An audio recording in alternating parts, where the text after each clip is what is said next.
Going to be discussing Chippendale Rescue Rangers. So Chippendale Rescue Rangers is a what you would call, I believe, a reimagining of the Chippendale franchise of the Hey, Chippendale. hey, yeah, hey! Don't call it a reboot. It's a comeback. It's a comeback. Don't call it a comeback. Yeah. So it's kind of a reimagining comeback of the Chippendale characters from the animated show way back when. So in this kind of movie, kind of details that. So it's kind of doing a Who Framed Roger Rabbit type of situation where you have cartoons interacting with real life people, and it presents that these cartoons that we know they actually were real, and they had actual kind of these realistic, they were kind of like actors playing a role, not animated characters that were designed Mhm. by people, that they were actual, kind of there, and you see them kind of in the world. And this film kind of follows these two characters, Chip and Dale, that they were successful. They had their own show.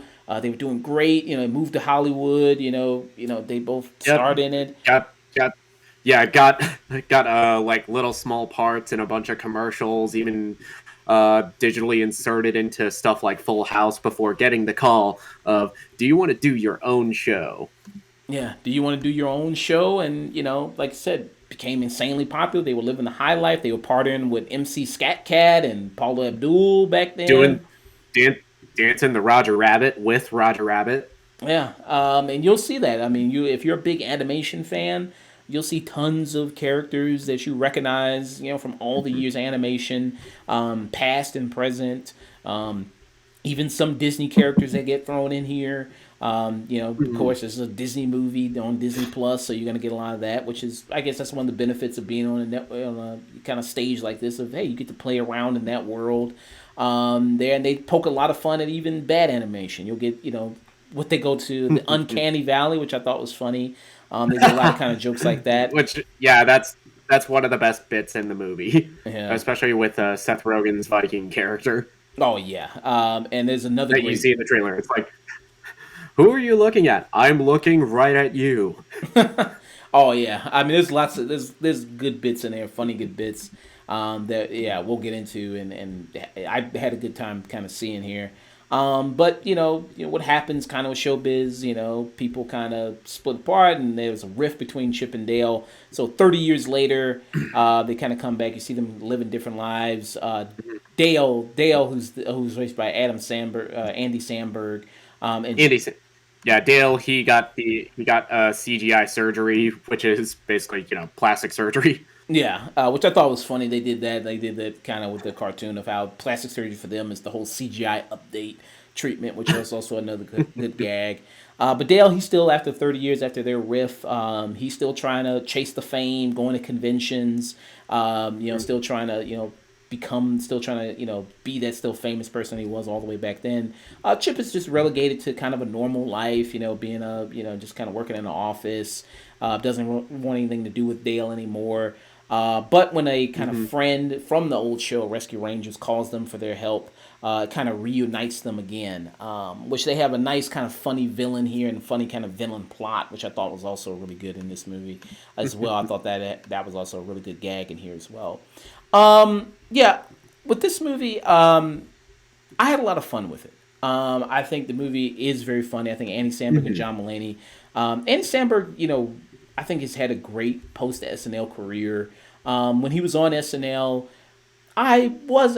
he was one of the people who really knew how to use the internet well, going viral. Very the early stages of it when he was on the Lonely Island and doing kind of those bits. Yeah, yeah. A lot of the I feel like the early success of stuff like YouTube, I feel like it's owed a huge part of that to people like Andy Samberg in The Lonely Island, Mm. because that was like some of the biggest clips ever came out of their digital shorts. Some of the highest rated SNL episodes ever were the debuts where they had the dick in the box video, when they did Mother Lover, when they did I'm on a boat. um uh Lazy yeah, Sunday. Yeah, all those kind of big. like a boss. Yeah, and you see kind of his transition outside of SNL when you see things like Brooklyn Nine Nine, which I think he's very good in. So I think Yeah, he's Brooklyn Nine-Nine, where he won an Emmy for best comedic actor. Writing, continuing to write for stuff like Pop Star, which is awesome. Yeah, I like Popstar. Yeah, I do like that movie. And also, his performances in Palm Springs, which I thought was an amazing movie. I thought it was one of the best movies of the year when it came out. And you see when he also wrote that episode in the Boys anthology series, which I thought was one of the better episodes in the entire anthology series. The one that you would not guess was written by the Dick in the Box Code. Yeah. And John Mulaney, he's got a great voice for animation. I mean, he's just got a great voice for that. You saw him when he was Spider Pig in Across the Spider Verse, or Into the Spider Verse, I should say. Yeah, Uh, Spider Ham into the Spider Verse. He's great on Big Mouth as one of the characters on there. yeah, I said Spider Pig. Yeah, Spider Ham is what I meant to say. Sorry about that. Yeah, Spider Yeah, Ham. Spider Ham and of course his stand up specials, which yeah are still amazing and all on Netflix. Yeah. So I think they play off each other really well in this, as being kind of these, friends, old friends with a big, kind of rift in their relationship, kind of coming back together. I thought they did a very great job there, and they were kind of enjoyable there. And I think a lot of gags that are written here also are very good. Like I said, a lot of if you're a big fan of the animation stuff, you'll see a lot of these cameos. One big one that a lot of people talk about is Ugly Sonic. That's the big one a lot of people are talking about right now. That is one that it caught me so off guard when I first saw it, and especially the running gag of how everyone is just horrified by his human teeth. Oh yeah, I'm glad that never showed up in the Sonic It's movie. I'm so glad that never showed up. I was like, it's there. And the fact that he has a worse voice, he's got a fucking pot belly. He looks like shit. oh yeah. I mean that was just like wow. That was the best decision a company made. I was just like wow. I mean, because that would have just looked That was so like the horrible. first case. That was like the first case of we won. Internet, we bullied a movie studio into changing the design of Sonic. Yeah, that was definitely a great decision because that look was terrible and absolutely frightening. Yeah, Yeah, and giving them teeth, and they zoom in on the teeth and the mouth, and how people can't even they pay it. zoom in. They zoom in slow motion. Yeah, yeah. I mean, that was an amazing decision. And it's like, yeah, how everybody just can't even focus on what he's saying because everybody's just looking at his mouth and those teeth is also really great. And we also brought up like the Uncanny Valley gag about bringing up that era of animation where, it looked realistic but also not realistic because they couldn't even focus on like Polar, which they name dropped Polar Express by the way. By name they said the Polar Express kind of look. Which I thought was also very good as well. And bringing up stuff like you said, the CGI of like the plastic surgery. Hey, what's going on, Dusk? Hey, Dusk. Uh, Bringing up kind of the plastic surgery and things like that for the CGI remodel. I thought was Oh, good gag.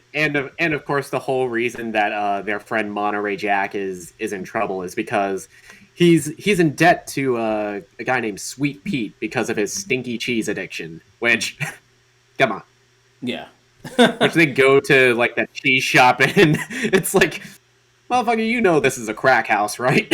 yeah. Oh yeah. So I mean, I think they have a lot of fun, with kind of a lot of that stuff, which I do really really appreciate. And I think that this being kind of on Disney Plus, I think is a great platform for it. I mean, would it have done well in theaters?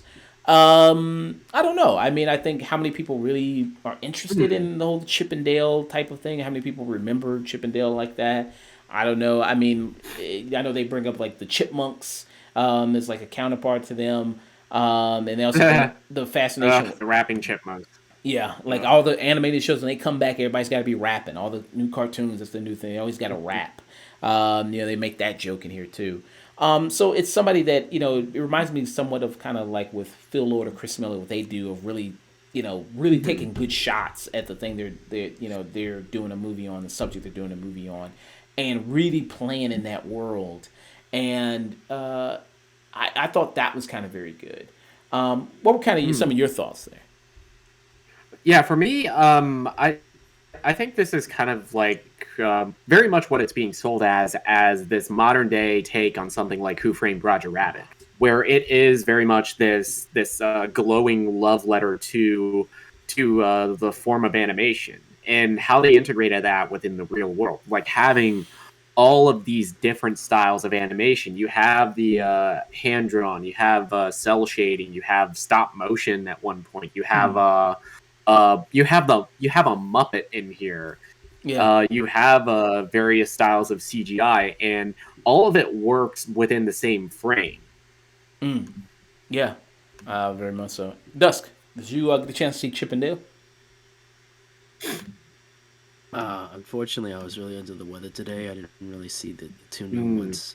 I did see Firestarters, but Okay. that's why I was kind of late. I didn't know how well enough I would even be to be here. All right, man. Oh shit! Well, thank you for coming by, man. Thanks for stopping by. No, that's Maybe fine. discuss some trailers with us. We're about to do after this. I'm about to do Men, and Nick is about to do his Nick's Corner, and we'll get into the news. So yeah, Okay. yeah, coming on that. Like you said, all the different various styles of animation. You have Will Arnett who comes in as the voice of Sweet Pete, who's a very famous. Yeah, as a middle-aged, washed-up child actor who played Peter Pan. Yeah, which was a very good performance by him. Do you think the animation on Peter Pan looked really terrible, or do you think that was done purposefully? I think it's done intentionally because I think they dropped that he tried to get a CGI surgery, but they botched it.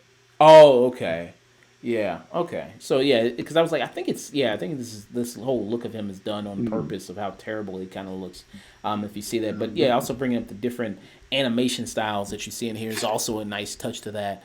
Um, and I think the movie kind of moves along at a great pace. I mean, this movie's only an hour and 40 something minutes, Hmm. and I think that's a great pace for it. I think the gags they come in well, and including all kind of these deep cuts of all these kind of different animation styles, all these kind of different animation characters. Some that you don't even they don't focus on big on. Like sometimes you'll just go past and be like, oh hey, here's this character, or hey, here's this character. But they don't linger on it too much. It's kind of something quick, and something that you just kind of go by. And kind of the henchman of Sweet Pea, like I said, you bring up Seth Rogen's Viking, and also the Cola Bear from the his commercials. I thought was kind of funny too.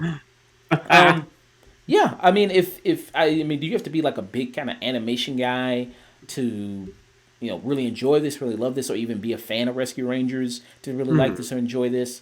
I mean, I didn't know anything really much about Rescue Rangers. Didn't watch the show. Wasn't a fan of the show myself.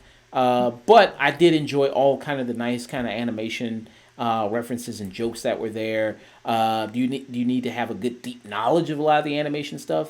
I don't know. I think there's a lot more deeper cuts for people who are really super into it, and a lot more kind of stuff that's more broad and stuff that more easy you can get. That is very nice. You have some great voices in here. I think everybody in the voice cast does a great job, from Seth Rogen, J.K. Simmons, Tim Robinson, who's the ugly Sonic. You have also, like I said, Will Arnett. You have Eric Bana, who plays Monterey Jack, who's in this as well. You also have Kiki Lane, who's Ellie. She's one of the human characters in here. She's the detective on the case that's working with Chippendale to help crack the mystery of their missing friend who's been kidnapped. I thought she was fine. I think she was a little too like Hmm. bright eyed. Okay, she's supposed to be the bright Hmm. eyed rookie detective. You know what I mean? I thought it was a little kind of plain and not really much there. What did you kind of think about her in the movie? With her, I'm kind of on the same level of you. I think they needed to either have her be the straight man to Chippendale or have her be like more sillier. I felt like they didn't really know what to do with that character. Yeah, yeah. I thought she was just kind of there, kind of tagging along because I don't know. We needed a human character that you can just look at. You know what I Hmm. mean? Kind of throughout the movie, and that was kind of it. But I still think she did a decent job. It's just hard when you have kind of two real good comedians kind of going back and forth to try to kind of interject there. I had a really fun time watching this. It being on Disney Plus, something else to watch on Disney Plus that's pretty good if you have the account and you want to check it out. Hey, thank you. Hey, thank you, Jeremy, for stopping by. Thank you, Tiger Woods Gaming, for stopping by, man. Much appreciated. So I would give it, I'd give it a good tune in myself. Good strong tune in. What about you? Me, I loved this movie. I think the presentation of its animation, everything looks like it fits into this real world. I think the voice performances from the entire cast are great. It has so many comedic bits in it that are so rapid fire. I'm either throughout this entire movie, I'm either laughing or I'm laughing hard. I can't wait to watch this again and actually, hunt for some of the Easter eggs. I really don't have a complaint about this movie. I dug the ever loving hell out of it. This is probably going to end up on my best of the year so far. I'd give this a strong tune in. Yeah, yeah. As far as complaints, yeah, I don't really have any real nagging. Like I said, I think the Kiki Lane character, I think she kind of, she kind of is just kind of there. It's not her fault. I just don't think anything's on the page there for her. I think good job direction wise. I mean, this is directed by, we mentioned Lonely Island. This is directed by one of the members of Lonely Island. We were kind of talking it's directed by Akiva Schaffer, who directed. I think he directed MacGruber, and he also did their last movie, Popstar. Yeah, and he's directed episodes for Pen 15 also. Yeah, and I love MacGruber. MacGruber, I do really like a lot.